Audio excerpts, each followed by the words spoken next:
And we are officially live. Hello to all my BC WrestlePod nerds out there. And welcome to another rendition of the All Elite Ensemble post show here at the BC WrestlePod. My name is Mikey. I am El Jefe of BC WrestlePod. And joining me this evening to break down this past week of AEW television is the one and only Betty Betty Joe Benny. I was just like, love it. Yeah, I tried to go with Barrico, but Jericho. it just um I don't know. It was worth the joke, you know? I love it. Um Greetings and salutations, everyone.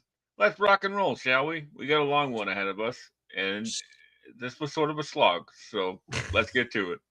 Yeah, so again, to get the intro out of the way, we pretty much go live on YouTube, Twitch, and Kick almost every single day of the week with our main YouTube channel, housing our edited reviews that go up 24 hours later.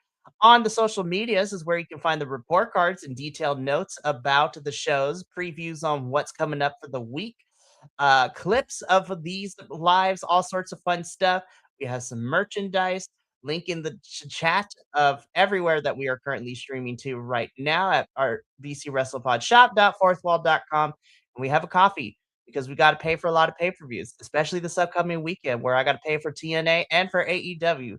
April is jam-packed, man. It is insane with all the shows that are happening, but we are paid for all the independent events that are happening. So GCW, MLP, CMLL, Slamfest, like Triller TV, we got you.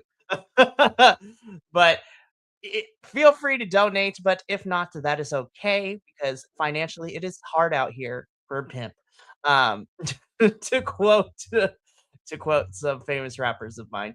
Anywho, alrighty, let's just get into it because we have not only do we have Dynamite and Collision to talk about, but as of right now, we have our quote unquote predictions for this episode. And I put that in air quotations because I'm pretty sure that tomorrow night and Collision on Saturday is going to give us like 18 more matches to talk about. So, oh Lord, Definitely. Uh, Probably yet another Ricochet and Jack Perry match. probably because those two are constantly fighting. But hey, that's going to be tomorrow's problem. Let's get into tonight's problem. So let's start off with Dynamite because that is what usually happens in the week. Um, and so Tony Schiavone is in the ring. I'm thinking, okay, we are going to start off with the contract signing, blah blah blah, and then pyro goes off, music starts going on, and then of course, the familiar tune hits, and I'm just leave this picture up here. He has returned, um, and we can move on with our lives. Oh man. Listen, I am not the biggest fan of Jericho. I have told Benny offline that, I'm going to reserve my judgment. We're going to see how his booking goes. But I'm just going to be honest. I was okay with him not being on my television screen every week. And I'm going to give Tony Khan the benefit of the doubt that we learned our lesson from last time he was on my television screen. But time will tell. But Chris Jericho is back. Some people are happy about it. I'm indifferent. Um, and I'm gonna wait to see how Tony Khan books him over the next couple of months to see if I'm be like, okay, I'm gonna take back what I said, or metaphorically throw things at Tony Khan from my computer screen.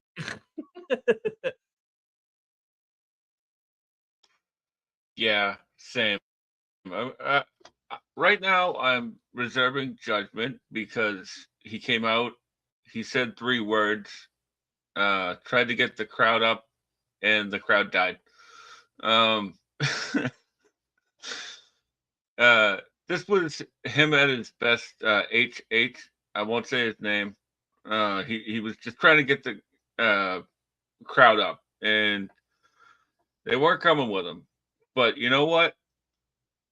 Uh, Personally, I'm a very big Jericho fan, and he's a rather polarizing figure, but he's a really, really decent person. He just votes like a rich person. That's all I'll say. Very, very fair. So we will get more of Jericho tomorrow. So we're gonna see what that entails. But moving on with our evening because we were spoiler alert, it took us 30 minutes before we had our first match of Dynamite this past week because I was just like, damn, we got a lot of things to go through. So Jericho came back. We cut backstage. Osprey is fighting Moxley and the Death Riders backstage. Everybody's getting thrown into kegs, which is fantastic to watch. Osprey is not waiting until Dynasty. He is going to, it is literally on site every time he sees Moxley and the Death Riders. And I kind of like that. I'm here for that. Uh, I like backstage brawls when it's done like this. You know, like you don't expect it. It's unexpected. So you're just like, whoa, what's happening back there? And we'll talk about it more in detail a little bit later, but I love that Osprey started it during Dynamite and Moxley continue it. And so it was a continuing tit for tat, so to speak, throughout Dynamite, as well as Collision too, which we'll get into when we get there. but I do love me a good backstage brawl, especially when it's done right. I got the point across that Moxley and Osprey don't like each other. Osprey wants revenge, and he's willing to fight anyone and everyone, even if it means fighting by himself. More on that a little bit later, though. But after this, though, after our lovely backstage brawl, we get into our contract signing between MJF and Kenny Omega. And this exactly went about the way that I thought.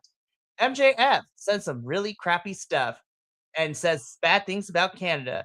Kenny Omega keeping it cool.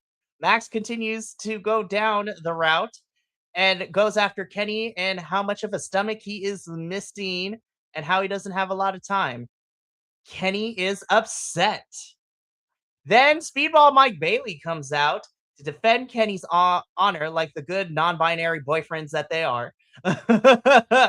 And Kenny goads Max into giving Speedball a eliminator match in the main event tonight for Dynasty, and that is exactly how that happens. So this was I full disclosure, contract signings are like my least favorite thing in wrestling. Like it's like the worst trope, right? Because it's always the same. Just a little tit for tat. Somebody gets angry, but and somebody goes through a table. But this one had like the no physical contact or the match is off or whatever. That's stip. But I gotta say, I know Max usually goes for the low hanging fruit and everything, but the God versus the Devil, like I know wrestling is a morality play, but wow, this is creatively bankrupt at this point, you know. it's insane. I was just like, is that what we're really going with? I'm like, all right, whatever. Well, like there was some good stuff here, like Kenny being his most Kenny Omega, being like, "You think you're real hot stuff." Like, Kenny, I love you, but you are so Canadian to the point where it hurts.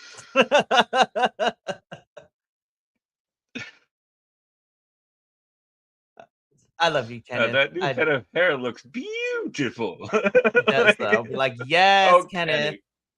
Kenny. So we're gonna see MJF and Speedball fight it out later in the evening during our main event, and I was just like, all right then. And then this kind of spills into what we get next because we finally get into our first match because after the contract signing, Kenny's already in the ring ready to go as we get into our trios match of Jungle Jack Perry, Brody King, and Kenny Omega taking on the Demand. This match has been made because Ricochet feels like Kenny Omega is getting unfair treatment in the sense that he gets the waltz back in and get championship match, and he wants something to do about that. And I'm just sitting here and I was just like, Ricochet, it is okay. You and Jack Perry are going to be fighting forever for the next couple of months. That is how this feud is going to go. So I don't know why we acting brand new. Um, but as far as this match goes, I thought this was a fun match. I really do like it. Of course, the Demand is great. Ricochet is fantastic. The Gates of Agony are great. These boys are traveling the world and getting lots of reps in across multiple events. It was also announced earlier today that the Demand will be heading to Multiverse for MLP's next show during Vegas Mania weekend, which I'm happy for. Also, my body is not ready for Giselle Shaw to defend that title against Persephone and Shotzi at that event, as well as it was announced today as a triple threat for the MLP Canadian Championship. So that's fantastic. Now, I love me some Brody King. I love Kenny. I tolerate Jungle Jack Perry. No, I'm just kidding. Jungle Jack Perry, I have no issues with him. He's not my favorite, but he's not the worst. And the fact that him and Marco Stunt are teaming up for Joey Janela's Spring Break is crazy, which kind of makes me ecstatic. And that versus KJ and Stackhouse, I love that. I can't You believe know, I'm saying this, but can we pump the brakes on the trios matches? Because I was just like, Perry, Brody, and Kenny, like, were great, were pretty decent, but I felt like their chemistry was not it for me. I was just like, y'all, this chemistry was not it. This now against the demand, yes, they all worked. But Perry, King, and Omega as a team, the team chemistry was not it for me. It was not there. And that was kind of a bummer to see. Yeah, I rather agree. There always seems to be somebody in uh one of these matches that like is just not at like running at the same speed as everybody, and it sort of slows everything down. And but I'm not going to throw anybody on the under the bus. Jack Bear. You know, one thing I thought was really cool was that like Omega had the Omega symbol on his butt, right? And uh he had his cat Dobby, his paw like in the middle of the Omega symbol. And like you'd only get that if you know who if you're as big of a fan as about Omega as I am, you know. Ricochet did a springboard 450 effortlessly as a uh, as a 2 count, like a false finish, right? Like, man, I can't gloat enough about Trevor. You know, sorry, Ricochet. Like he's just generational talent, and the demand, as you said, like they're getting the reps in, and the more that they work together, the more solid of a unit they're becoming. Uh, Uh, and like the last thing I'll say was that like there was this one little spot where like they were doing like uh the suplex like pile up kind of thing, and like Kenny comes in and he like drops like double axe handles on top of the demand before he like hooks up with the pile. I thought that was a little neat little trick. You know, it's the little things I love. Absolutely. So it would be it would be Perry, Brody, and Kenny to pick up the win over the demand. I didn't include a picture of it because it was a small thing, but as they are all leaving, Darby comes down and then basically cuts a promo, which then leads the Don Callis family to come out and to kind of give you the Spark Nose version of it. Darby wants to challenge Max for the championship because MJF has hired the Don Callis family to take out Darbs and he's still walking. Don Callis said that they would make Darby a deal. If Darby can defeat a handpicked member of the Don Callis family, then he will get his shot against MJF.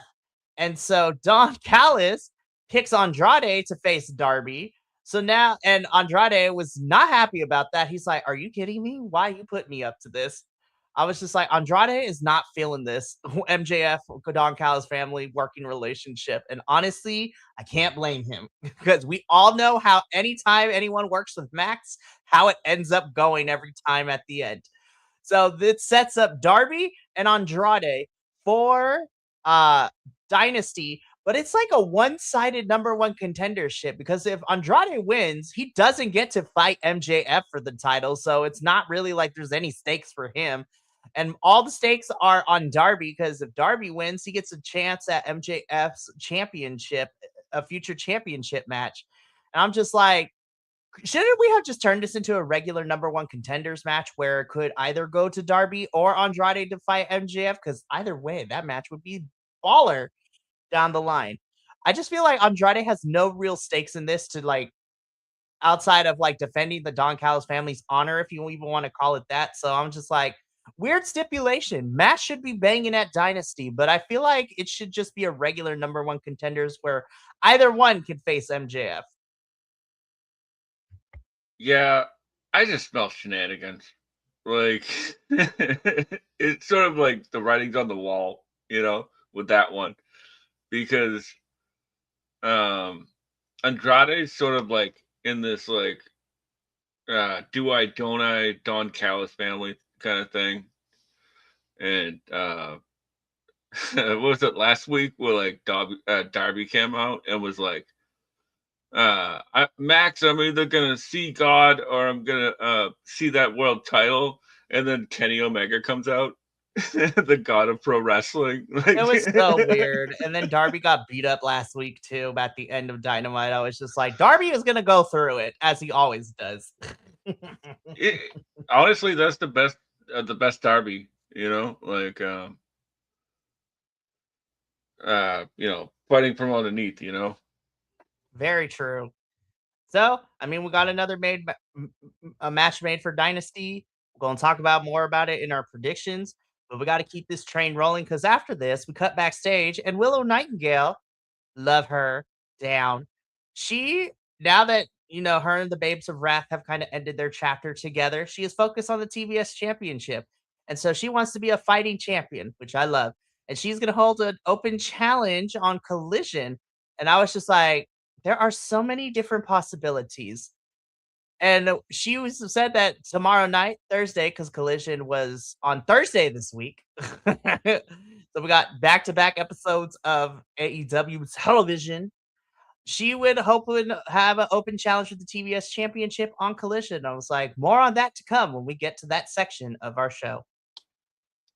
I love you, Willow. uh, exactly. I remember this one thing, like reading on the internet, where people were like, was there a drill noise at the end of that promo? I was like, And I guys, was like, just let it go. Britt is comfortable. She's not coming back anytime soon. We gotta let it go. one, we don't need that, and two, it was clearly just the lav mic that was right behind the title that that was sending feedback.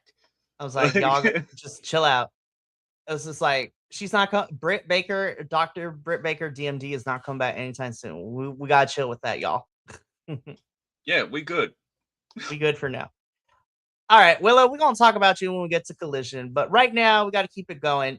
Oh my god, this is great. So Renee is backstage. Cope and Christian come in with chairs looking for FTR. Renee, talks to Cope talking about, be like, what are you boys gonna do? What's happening? And Cope's like, you know what? We're tired of waiting. FTR has made it to their mission to, come after us. So we're gonna get them first. And anybody that stands in our way is gonna get it. Meanwhile, while he's saying all this to Renee, Christian, with like a baseball player, revs up the chair to swing and hit Renee from behind. Cope sees this and is just like, Christian, what are you doing? It's like, no, she's not in our way. And Christian's like, oh, okay. And he begins walking. Cope apologizes, begins following Christian. And then the last thing we hear of this part is just this like, really, Renee? It's like, you were going to hit Renee? Christian is out here. It's like, fuck everybody. They going to get it. Yeah, I love this grumpy Gus Christian. Like, this is the best Christian. And from everything that I've heard from Lance Storm on Wrestling Observer Live, this isn't much of a stretch. So hilarious. Listen, Christian literally said in this segment, equal rights, equal fights. Like, everybody gonna get it.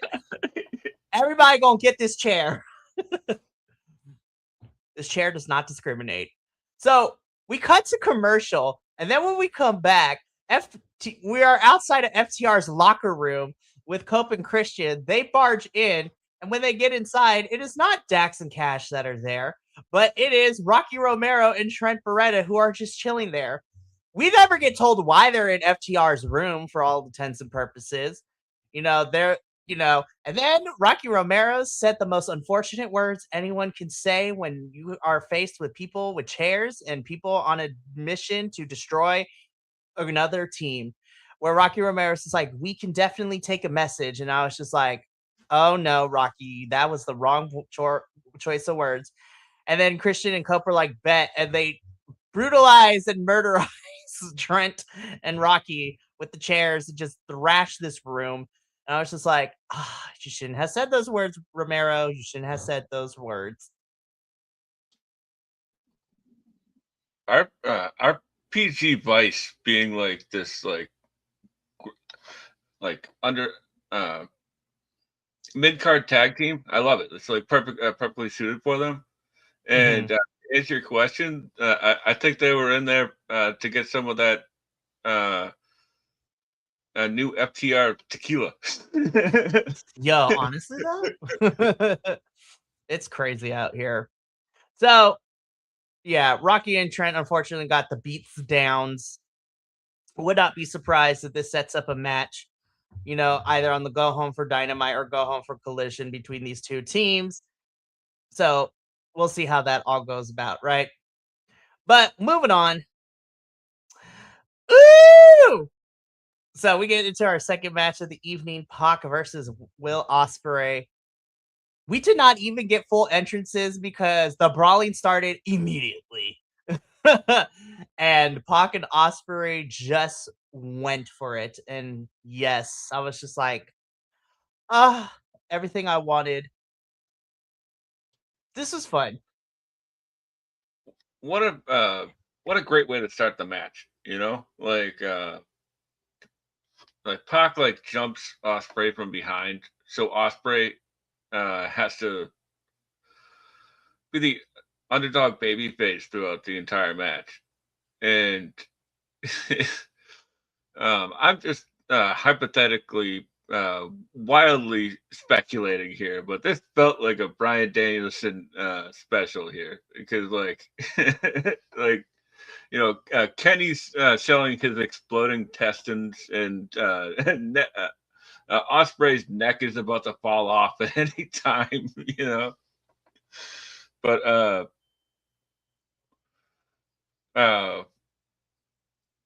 what a great match, man! Like it was as good as you would expect, and a great follow up to their All Out 2024 matchup. Oh, absolutely. This was so much fun. Osprey would sneak out a victory because he would roll up Pac for the win after a really strong back and forth. And of course, Pac is a sore loser, so he begins to attack Osprey. Death Riders come out, they beat him down. The numbers game is just too much for Will. And they wrap a chair around his neck. Claudio is getting ready. He runs towards Osprey to stomp on that chair, but Moxley stops him. Moxley gets on the mic, tells Osprey it didn't need to be this way. I'm not making it personal. You're making it personal. And then they proceed to leave him there. I was just like, the numbers game is too much. And to kind of go to talk about what we talked about yesterday during our Sakura Genesis review, Will has asked United Empire. He's been having some trouble at work. So sooner or later, we're going to see the United Empire boys coming into AEW to help Osprey take care of this Death Riders problem. I'm like, I smell anarchy in the arena for Double or Nothing or Forbidden Door, but hey, let's go. Yeah, was it like Claudio versus Great Okan is gonna be great. Listen, versus Great Okan versus Hanare, Mm, Danny. Honestly, Danny and Yuta can face off against Francesco, and honestly, let's put Jake Lee in there because why not? yes, yes, please, please, please. Like that match, I was like, we're already getting, even though she's not part of United Empire, we are getting Marina Shafir and Alex Winza. So that's also potential there. So that's going to be great. But yeah, there's lots of possibilities. We're going to continue developments because as of right now, at this point in Dynamite, it's just Mox versus Osprey. But then the match kind of gets changed a little bit thanks to Collision, but we'll talk about that when we get there. Right now, though, let's talk about this trios match. So this is Mina Shirakawa and the Brawling Buds of Alex Winza and of course Miss Haterade herself, Miss Jamie Hater. Love Jamie. taking on the Triangle of Madness, which I also adore these three women. This was a really fun, solid match. Again, right now, at least we are kind of trying to do something new. Triangle of Madness, but again, it's just like Mina's been fighting Tekla and the Sisters of Sin since Blood and Guts. So we're still there. But honestly, the Brawling Birds are here to also lend some backup, which is fun. This was a fine enough match. I enjoyed it for what it was. It was short, but I enjoyed it for what it was. I really enjoyed this one as well. Um, I really like the team of the Lovebirds, right? Like they work really well together. But then again, like Jamie Hayter and Alex Windsor are two fantastic wrestlers, and so is Mina Shirakawa. And uh, and Thekla is just bigger than life, even though she's like 4'9". You know, she she plays to the back of the room. That is for sure. And that there was a lot of really great sequences in this that like I was like, this is what the tag division should be. Like, but I digress. It would be Jamie Hayter hitting the Hater Raid for the victory here, which was fantastic to watch. So Mina and the Brawling Birds pick up the victory here. When we get to Collision, this sets Jamie up for something I was scratching my head about because I was just like, don't like how we got here, but you know what? It is what it is. But more on that when we get to Collision. Because right now, Benny, main event time. MJF versus Speedball. We got no official graphic. Spoiler alert, MJF wins. But when I was doing the slides for this, I'm not gonna lie, when I was like, oh yeah, main event time, I was just like, well, damn, Dynamite kind of just stretched it out for all the show tonight. I was like, what you mean we're already done with 2 hours? That's crazy. Um, but the match was so good. Speedball and MJF have really fun chemistry together. Speedball is amazing and fantastic, and I love him. Um, this was a fun match. I enjoyed it. Yeah, this is there wasn't anything bad here. Um, I love that. One thing I love about Max, right, is that he does the foreign heel stick, but it's American. Like, because yeah, it makes sense. Like he just he just flips it on its head, you know. And that's one thing I really like about Max is that like he's so on the level, yeah, on the level. Like he's a student of the game, so like he knows how to manipulate the fans in a pro wrestling way. And Speedball, what else can I say about Speedball? Guy's one of the best wrestlers going, you know. And I wouldn't be surprised if Max holds on to that title after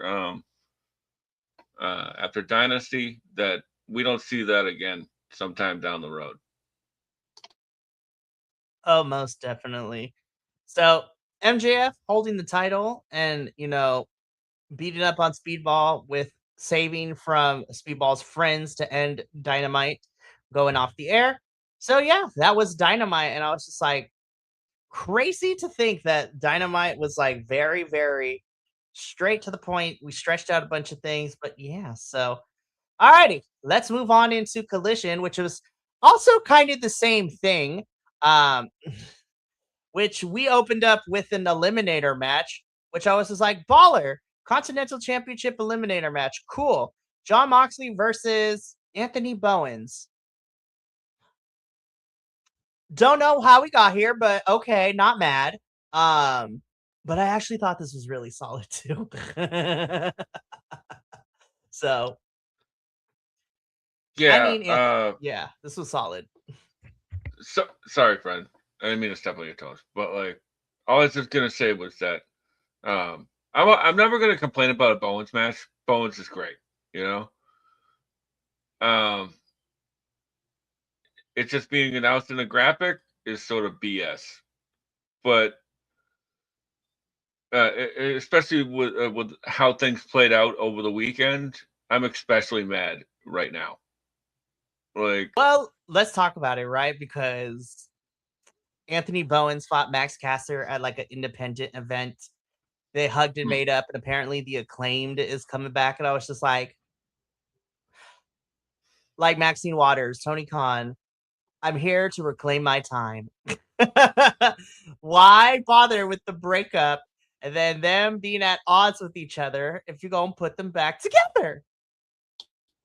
yeah. So like that whole entire year or 8 months, whatever it was, that Max Caster was getting over his "you're the best wrestler alive" shtick. It led to nothing. Cool. Thanks for wasting our time. Like, and that's not on the talent's fault. That's not on the talent. Nope. I was like, love Bowens, love Max Caster, but like, we just booked ourselves back to the starting point, and I was just like, boo! Yeah. It's like, yeah, we Oh, didn't need to go back to scissoring, but like you could have done something different. Like, um, are we like? I won't get into it. This match was great. Like, I thought Mox really brought something special out of Bowens, and I hope that I hope that he gets another opportunity somewhere down the line. 100%. So Moxley ends up winning this match. Really good match. Afterwards, Osprey comes out and attacks Moxley as he's running around. Uh, Osprey cuts a promo in the middle of the ring, tells Moxley some not so nice words that had to be bleeped out. I was just like, oops. Osprey being Osprey.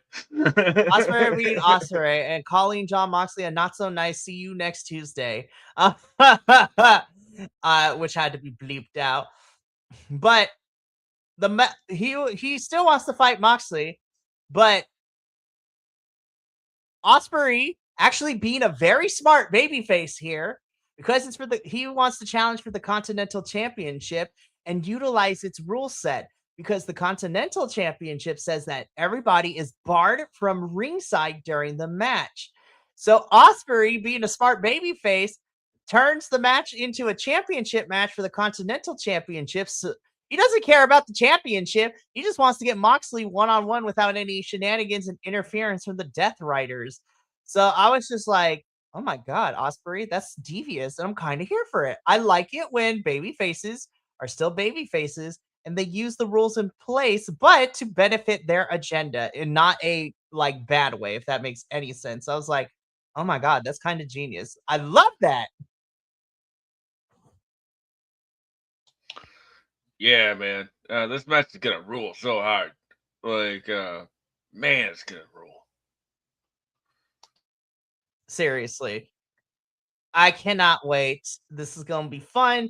And we would later get it confirmed that the match between Moxley and Osprey is now for the Continental Championship, which means that the rules are in place. That means everybody is banned from ringside. So that should be a lot of fun. Cannot wait. It's going to be so good. But moving on from this little segment, Divine Dominion is in action. This is a tune-up match. And shout out to Collision because we saw a lot of people that we were very familiar with because of other things we cover. So Divine Dominion took on the team of Ava Lawless and Kristara. Both women have made appearances in Evil Uno's Mystery Wrestling, which my little heart was just like, yes, I love that. This was a quick tune-up match for the Divine Dominion. This was fun. I was happy to see Ava and Kristar get some AEW TV time. But I'm just like, all right, what's next for Divine Dominion though? Tony, like what's next for them? Now I know what's next for Megan, because Megan is gonna be in the UK this weekend as she's gonna be taking on Safari Reed at the Eve show. And then she and a partner of her choice that is not her boyfriend, Joey Janela, will be taking on Mance Warner and Steph DeLander at Joey Janela's spring break next weekend. So Megan's gonna be busy, but when she come back though, I need what's the direction for Divine Dominion? Who I know the inevitable plan is them and the Brawling Birds, but like who they gonna fight with for right now? Is what I need. Yeah. Everything seems uh I'm not gonna get down. I was happy to see Kristara, especially that one moment where like she hit both of them in the back and they turned around and she was like, "Oh, what did I do?" Be Well, like, oops, I fucked up. Well, it was nice well, knowing y'all. yeah. Like, well, I better start fighting. So, uh, and I gotta say, my only this was really fun. Like, it was a squash match. Really, what? There's Mhm. not really much to talk about. Um, but like a double choke slam is their finish. I was Are like, you ugh. kidding me? Be like, we couldn't come up with something else. All right, whatever. Like, that is just lazy, right? Like it's just lazy booking. Like that. There was like a German suplex, uh, like brogue kick thing, or Mhm. like Claymore, kind of like a Claymore into a German suplex. That thing was nasty. Mhm. Why isn't that their finish? Like, big, but it's like big people must use big moves. Okay, Whatever, man. whatever. But I'm happy that they're here, and I can't wait for Penelope Ford to come back because she's gonna Yes. be running around them like like a little dog, you know. Cannot wait, honestly. It'd be so much fun. But yeah, so I mean, squash match, but I'm happy that Ava and Kristara got television time. But yeah, Tony, we need better direction for our women's tag team champs. I'm just putting it out there. And also, girls, love you, but we got come up with multiple finishers. Then we'll be okay. So yeah, moving on. Moxley is still keeping calm and composed, and again reiterates that Osprey is making it personal. He's not making it personal. And he is going to give exactly what Osprey wants at Dynasty. I was just like, baller. Moving on. Yeah, I do like this build. I know it sounded like I did it, but I do like this build between Osprey and Mox. yeah, I'm a very big fan of it as well. Um, I really like the uh, like tit for tat promo responses, you know, between the two of them, and Mhm. this is, this is fine. It's good. Yes. All right. From this promo, though, we get into our TBS Championship Open Challenge. So Willow makes her entrance. And I'm just thinking, I was like, I wonder who we gonna get. And then the familiar tune of like the Japanese flute started playing. And then I saw the neon sakura blossom trees in the Titantron. And then, of course, the familiar chords of the. I was just like, ah! I was like, making her return after almost 2 whole years. Or at least a year. No, 2 whole years. Because the last time that we saw Hikaru Shida on TV was against Chris Statlander in November of 2024. So making her return almost 2 years later is Miss Hikaru Shida. And I was crying. I was like, oh my God, she's back. Yes. Oh, we just brought a heavy hitter back into this women's division. Exactly what we need right now. That I was like, Tony is out. So who do we bring back in? Hikaru Shida. I was like, yes! Yeah, there was a kendo stick in that Tony Storm shot. That is So also very true. I don't know. I'm just wildly speculating. It's what we fans do. It's our job as fans to wildly speculate. um, man, I've always been a big fan of Sheeta. Uh, Sheeta really was the glue outside of Tony Storm to hold this division together for a very, very, very long time. And I mean, like, I think back to like her matches with Serena Deeb in 2020, 2022, 2023, and those matches were honestly some of the best matches on American television that just got no love.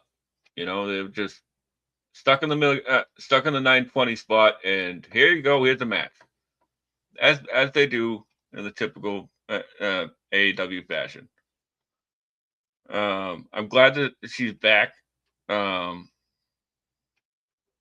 and at the end, we got a little bit of something we thought we were building to when she left, and that's a heel turn. And I am so here for that. Oh, absolutely. The match itself was a lot of fun. Willow retains the championship, and like you said, Benny, we were teasing that. I was like, "Ooh, Sheeta is gonna hit her with the kendo stick," but then doesn't. But I'm like, I think a heel Sheeta would be a lot of fun, especially because it would give us more heels that are not Megan Bayne and Tech Club running around. Yeah, exactly, right? Or one of the Sisters of Sin. Right? And All the honestly, all the respect to those talent. I love no, the Sisters and all absolutely. that stuff. But a heel Sheeta feuded with Willow would give Willow what she needs right now as TBS champion, like an actual feud for the championship. Because I love the open challenges, but giving her an actual feud with the title would bring Willow back and that title back up again. So it's just like, let's do it. So yeah, I was so happy to see Hikaru back. We might be teasing her to turn heel. Cannot wait. This was a lot of fun. So we go from this match. Oop, going back. I hit. My mouse is not. It's glitchy. There we go. So FTR in action here once again. We have FTR taking on some more Mystery Wrestling and Canadian wrestling folks because FTR were taking on the team of Mo Jabari and London Lightning. I was just like, oh shit. I was like, damn, these Canadian talent is getting TV time and we love it. Again, this was another tune-up slash squash match, but it was so much fun to see London Lightning on Collision. And so same thing with Mo Jabari. Like, I was more happy for them than I was for watching this match. I was like, oh, FTR is cool. FTR is cool, but Mo Jabari and London Lightning, I'm paying attention to y'all.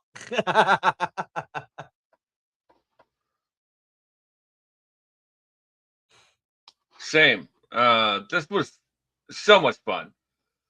Um, it was a nice little tune-up match before the pay-per-view.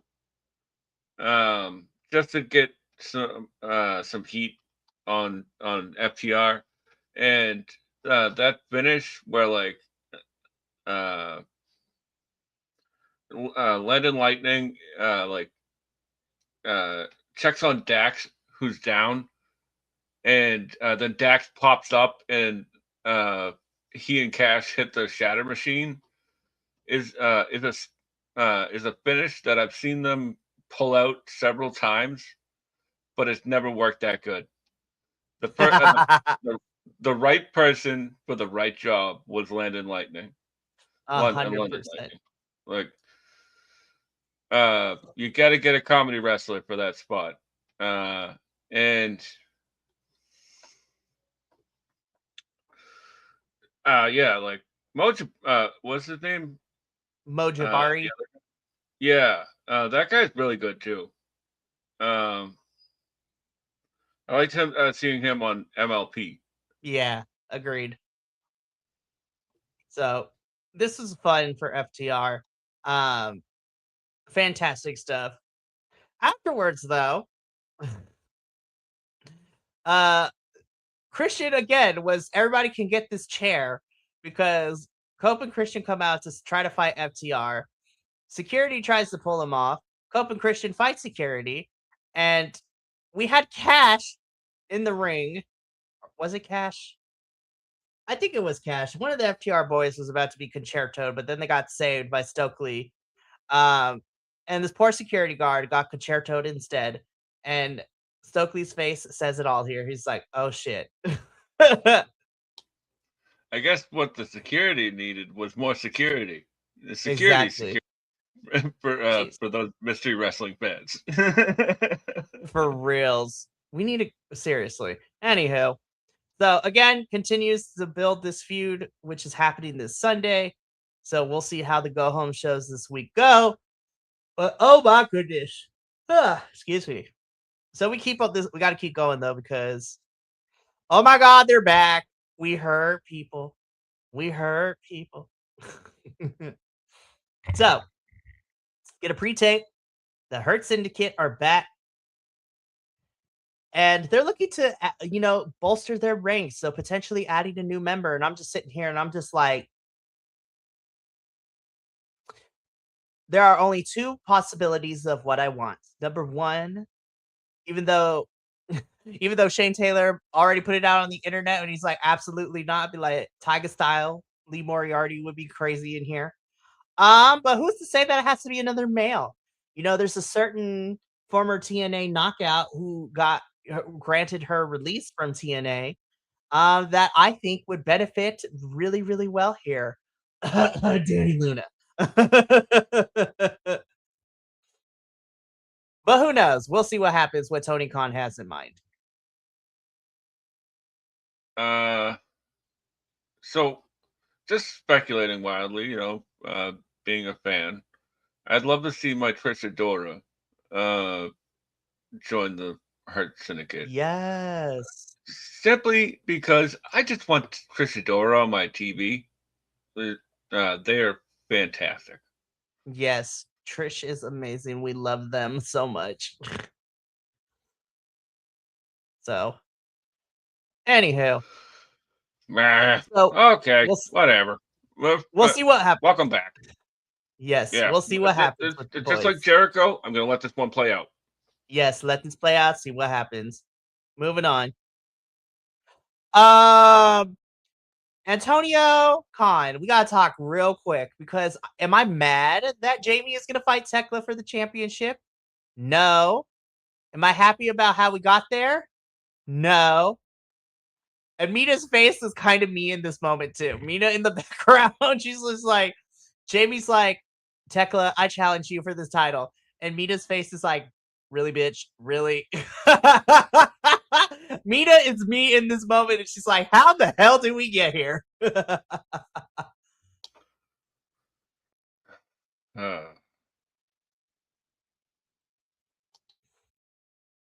Yeah. The match itself is going bang. I just don't like how we got here though.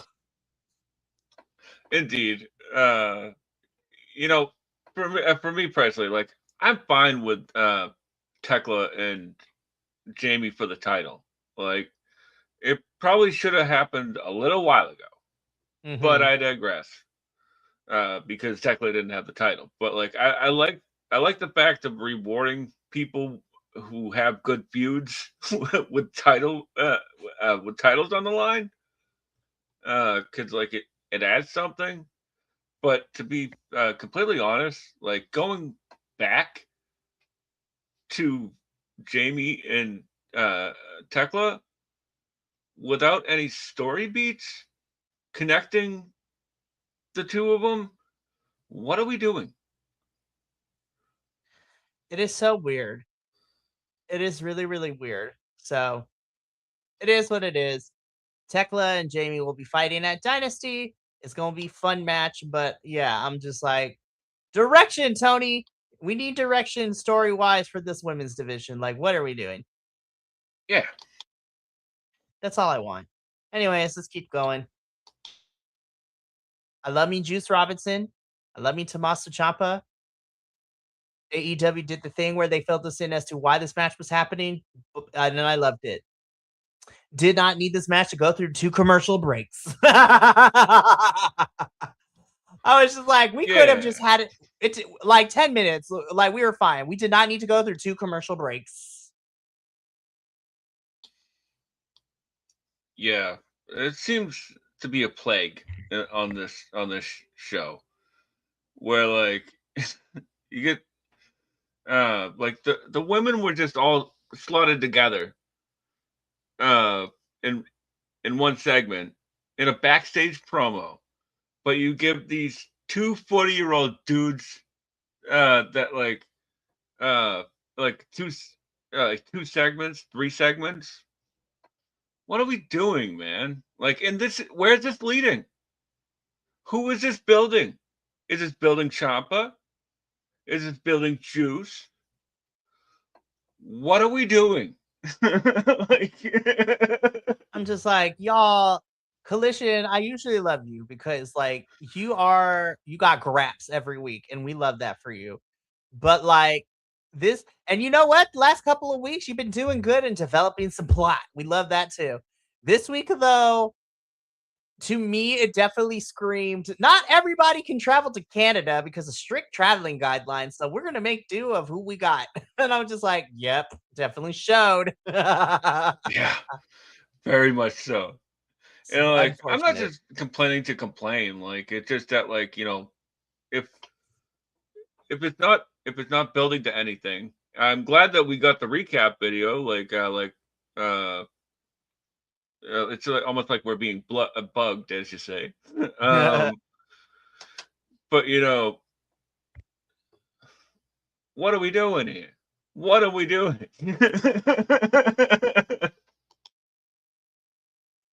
I don't know, man. Champa wins, and I was just like, "We're done. Move on. We got to move on from this. We don't need them fighting again. We're done." Again, like I said with Jamie Hayter fighting Tekla, direction, Tony Khan. We need story direction for the people. So the honeymoon phase is over. What are we doing with Champa and what are we doing with Juice next? Like, we gotta get some direction for some of these folks. Let's keep this train rolling though, because after this though, this had me cracking up because Darby is backstage. Brody and Jack Perry approach him. You know, Brody and Jack Perry air their grievances. I will summarize how this goes. Darby Allin is just like, I don't care if I gotta beat Andrade. I am going to get that championship for MJF. Brody King is just like, we have taken years off of each other's life. Jack Perry, you set me on fire. Brody, but you know what? Through our wars, Darby, I respect you. Jack Perry, you set me on fire. Brody's like, if you need my help, I will be there. Jack Perry, you set me on fire. Brody heads off in the direction of Darby. Jack Perry's about to head off in that same direction. Then, without verbally saying it, in his head, I hear, but he set me on fire and walks the other way. I was cracking up with this one. you know, this is just like the Hollywood elite. They make uh they make somebody feel bad and then play the victim. uh, like, Jack, you deserve to be set on fire, man. Is what I mean. Like, Right? I was just like, now, Perry, when we were in the scapegoat era, let's be so for real. he The didn't just terrible walk crap up to that you you and just did, set you on fire. he set you on fire because you almost killed him. Right? Oh my gosh, Darbs, I love you. Perry, I love you too. But I was just like, let's not forget, you were kind of being a dick to Darby when you were in the scapegoat era. Like, honestly. Seriously, right? And like, I like the team of Brody and Darby because we know their history, and uh, I'm just here for it, man. And Jack Perry. Yes. I'm here for the Darby King team up. And Perry's here for the ride. So let's keep going because this match, though, I could have been okay with if we got 2 commercial breaks because this is a match that deserved 2 commercial breaks. I was more mad that this was not a 2 commercial break match. Yeah. Something tells me we might have gotten uh Aussie Open Rascals 2 at this point. Oh, oh, we're Uh, definitely setting it up. Because literally, the reason Andrade is in this match is because, well, really, Kyle Fletcher is hurt, but Don Callis family wants the Rascals to, pay back for hurting Fletcher last week. So it's just like, when Fletcher is healed, Aussie Open versus Rascals, give them 20 minutes here for it. on a pay-per-view, please. Maybe for Yes, the titles? yes. Wow, the tag titles not revolving around somebody like FTR, Young Bucks. That'd be nice. Open Christian. But we can only hope, we can only hope. Listen, the experiment went very well because Brodito was a pleasant surprise. Like, honestly. So let's figure this out. But this match was really great. Oh my god, Dez and Zach are fantastic. Mark Davis, listen. I love Mark Davis as being on my television screen every week. I'm so happy that we are utilizing him. Andrade Beyond TV is great. Now, Don Callis family wins. They begin to beat down on Dez and Xavier. And I'm like, Tony Khan must really love and have a shine to Myron Reed because Myron cleared house by himself. And I'm like, honestly, though, I kind of would. Honestly, it's Myron. So yes, definitely. Don't let his looks fool you because Myron can go. And I hope this means that Tony Khan is going to push Myron again with Kyle Fletcher injured at Dynasty. If we're looking to find somebody for the TNT Championship, let's do a ladder match. Let's do Davis, Darby, Brody. Honestly, put Myron in the match. Like, you have people that you could put in there, honestly. You know what? The hell of it. Put Ricochet in that match. Like, listen, those 5 alone, that match would be baller. Oh, and throw Bandito because why not? Absolutely. And Myron, you just brought up a good point because if they really want to put the rocket on Myron's back, giving him a shock win like that would, uh, elevate him. I think Absolutely.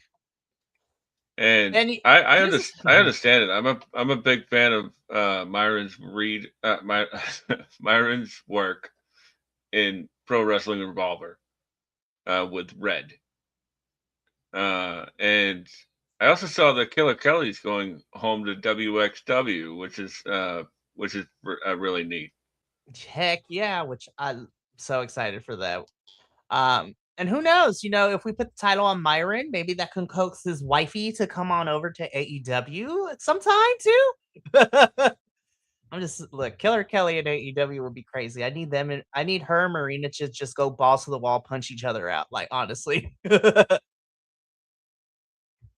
uh anyways, this is a fun match. Myron saves the day, so again, we'll see what happens. Tony Khan, you have Dynamite tomorrow and Collision on Saturday. Let's make a ladder match. Just putting it out there. Anywho, moving on because after this we basically slide into wow, the slides don't want there we go. We slide into our main event, which was an 8-person tag team match. This is an 8-person tornado tag team match.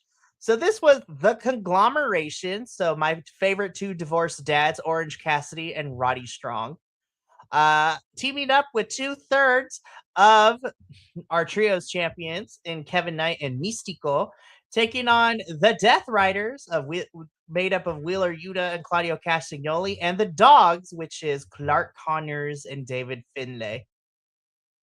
You know what? I did not need to think too much about this match. This was just throw everybody in and we're going to have a good time. And a good time was had because I had a good time with this. Now, can we please be done with Orange and Roddy fighting the Dogs? Like, we're done, right? We're done, right? That's it. Oh no! Oh no! Oh God, no! God damn it.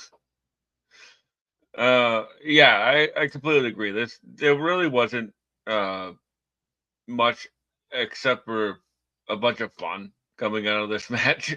It was great. What would you want from these 8 men? You know? Mhm. So, again, this was a match not to think too deeply about. I use this phrase over in CMLL. This was a send the crowd home happy because this was a long night for this Winnipeg crowd because they got the Dynamite and the Collision back to back, same night. And as somebody who has done that last summer, it's fun. But if you don't pace yourself, you're gonna be tired. You're gonna be tired. But yeah, our divorced dads and Kevin and Mistico pick up the win here. And, sending the crowd home happy is how Collision goes off the air. But don't touch that dial because we are not quite done yet. So we are now going to jump into our quote unquote predictions for Dynasty. I don't have an official form for the boys yet because I'm waiting to see what other 15 matches get added to the card. so, You ain't but wrong. no. So we're going to do our best to give our predictions for the matches that we have available to us right now. We're going to start with our only match as of right now for 0 Hour, which is Alex Windsor versus Marina Shafir. Now, do I want Marina to win? Yes. I love Alex Windsor. Do I also want her to win? Yes. I am going to go with Alex Windsor here. I don't know. I'm still 50-50. I really don't know. I'm not happy about how we got this match, but I'm gonna go with Windsor here, though I want to see Marina win. I don't know. I'm 50-50, but I gotta lock in something, so I'm gonna go with Windsor. It's almost like the the two people that these people now, but they're not involved in it. Hmm. Uh, but I'm gonna have to go with Alex Windsor as well because I don't see a New Japan title uh, changing hands on a 0 hour. No, and I mean this is just a regular match too. Unless they change it, it's not even for the strong title. Now, if it was though, that'd be crazy. But yeah, I don't because my reasoning is, and we'll talk about it when we get there. I think Windsor will win, but I think through shenanigans, we'll get there. So yeah, we both got Windsor. So let's get into what we have so far for the main card. So let's go into Andrade versus Darby. Again, we talked about it earlier. If Darby can beat Andrade, he gets a shot at MJF's title. Um, this is another one where I'm 50-50. I'm going to go with Andrade here because I feel like it's too soon for Andrade to lose a match yet. And and like you pointed out during our show, Benny, I think Darby works best when he has to truly be the underdog punching up to get to where he needs to be. So I'm gonna go with Andrade to win here. I'm gonna say the same because I truly believe that it's Owen season and your best underdog baby face going into the Owen like licking his wounds is probably the best scenario. Honestly, Darby and Osprey are the two names that I would pick to dethrone Max. And because Osprey is busy with Death Riders and he's going to be busy probably with betrayal from a certain Mr. Callum Newman and United Empire, I think that's going to take up Osprey for All In Wembley. So, yeah, Darby, I think, should and could win the Owen. We'll see how that pans out. But both of us have got Andrade. So now let's keep this going because when we now are entering championship territory. So we are going to first talk about our tag team championships. This is FTR versus Cage and Cope. I love Dax and Cash. I truly do. However, just out of spite and hopefully it doesn't even have to be a long title reign. I'm gonna go with Cage and Cope. Take the titles off of FTR. They can have a run with the titles for a short time to give it to someone like the Rascals or, whenever like Aussie Open when they're fully reunited. But I'm gonna go with Cage and Cope. I'm like, I just need these titles off of FTR because if Cage and Cope don't do it, I honestly don't know who's left to do so. So I'm gonna go with Cage and Cope. Yeah, same. I think that the yeah, that's what I'm gonna say. I'm just like, I love FTR, man, but like we're done because if they win here, I honestly don't know who's left to be so for real. I love So, tag team wrestling, and I love both these teams. hmm I'm just the tag division's in the mud right now, and because they had to do this match again because it was put on pause for 6 months. while Copeland went to And go film season 2 and 3 of Percy Jackson. yeah, I understand, priorities and stuff like that. Yeah, I'm fine with that. It's just like, okay, and Like, how dare you? I'm just kidding. Alrighty, so we both got Cage and Cope, so we move on. So again, now this has turned into an AEW Continental Championship match. Moxley defending the title against Osprey. Following Continental Championship rules, everybody is barred from ringside. It's not going to be that easy. And I have Moxley winning because I don't foresee Will winning quite yet. So I got Moxley winning here. Somehow he pulls out the victory against Osprey, either through shenanigans or the surprise roll up or something, or even a time limit draw. But I still have Moxley walking out as champion, whether it is by win or time limit. So yeah, I got Mox. I'm actually gonna go the other way. Ooh. Um, I think because you've sold me on the idea of a certain group coming in for perhaps Double or Nothing Mm-hmm. to feud with the Death Riders. Um, a an angry Mox is probably the only way that I see right now to that point. Mm-hmm. But I could be wrong. We're all wrong. Like, what do I know? I ain't booking it. Honestly, I can make an argument as to why this match can go towards Mox's favor or Osprey's favor, but I'm gonna go with Mox for this one. You got Osprey, so but it still should be a really good match. I'm looking forward to this. Same. Alrighty, we keep it going. So now let's continue on because now we get into our top titles for the division. So first, let's talk about the AEW's Women's World Championship. This is Tekla versus Jamie Hayter. Again, we said this before. This match should be really fun. It should be really hard hitting. I'm gonna go with Tekla to retain here. And I'm just mad for Jamie because I was just like, I want you to be champion, but not like this. But I'm gonna go with Tekla for this one. Same. Darn it, Tony. We could have had a really fun story, but whatever, man. You better fix this for Wembley. I'm just putting it out there.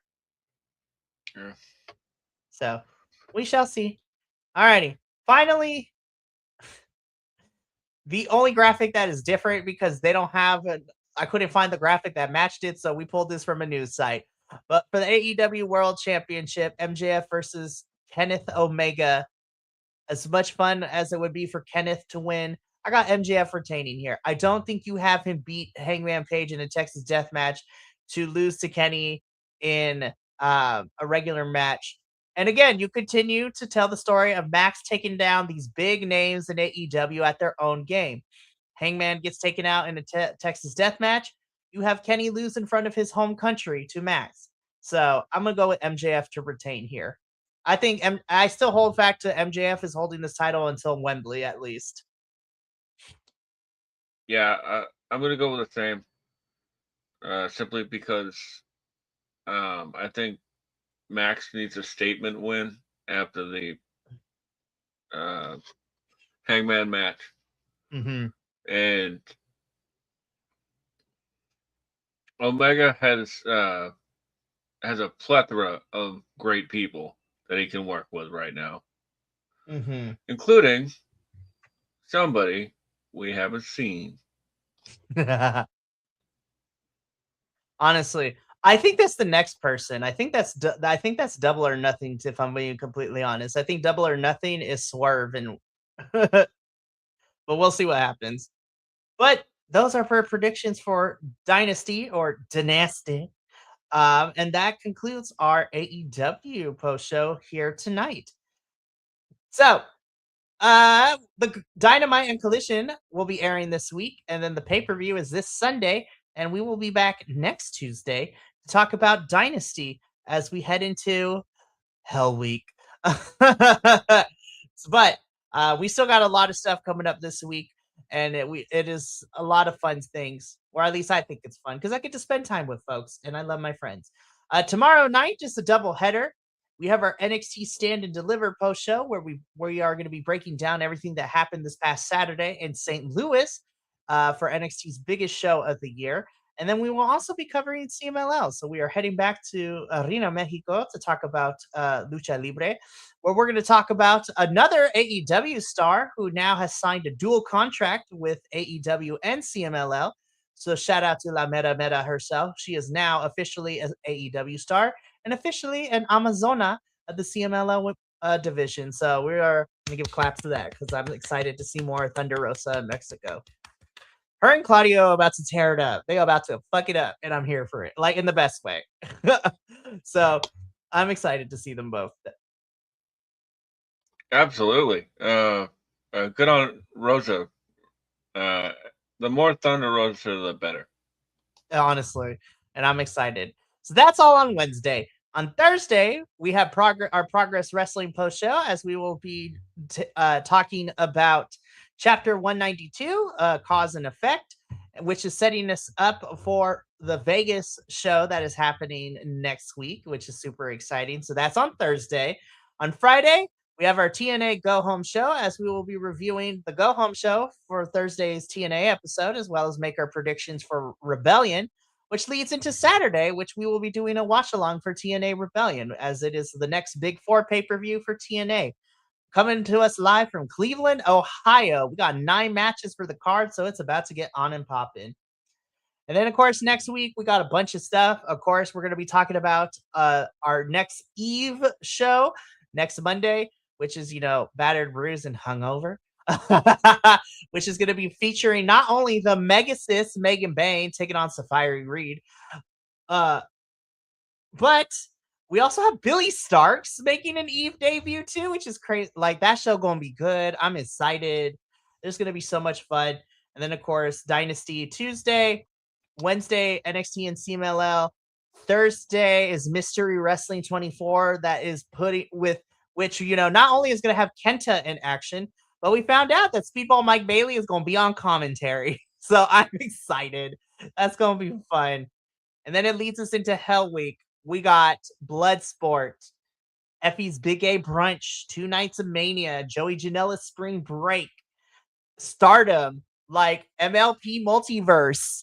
It is going to be a crazy weekend, and I cannot wait to talk about it and, with all my friends. So that's going to be a good time. But we got to get up on out of here. So thank you so much for tuning in to our show. Next Tuesday, we will be back and we will be covering AEW's Dynasty. But until then, sayonara, adios, love you, take care of yourself, take care of each other. And until next time, peace.